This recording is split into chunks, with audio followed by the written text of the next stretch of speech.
Introducing the Solo 8 Spark on Chromebook, a high-performance document camera by HoverCam. Let's look at the Solo 8 Spark's features on Chromebook. First is the zoom feature. The Solo 8 Spark has up to 4K image clarity, allowing you to zoom in and out while maintaining image clarity. Next is the snapshot tool. With this tool, you can take high-quality pictures and capture documents.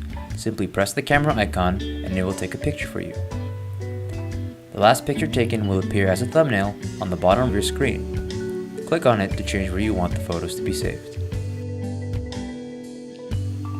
Next is the video recording feature.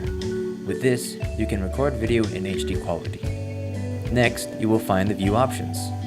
Here, you can rotate the image, mirror it, horizontal or vertical,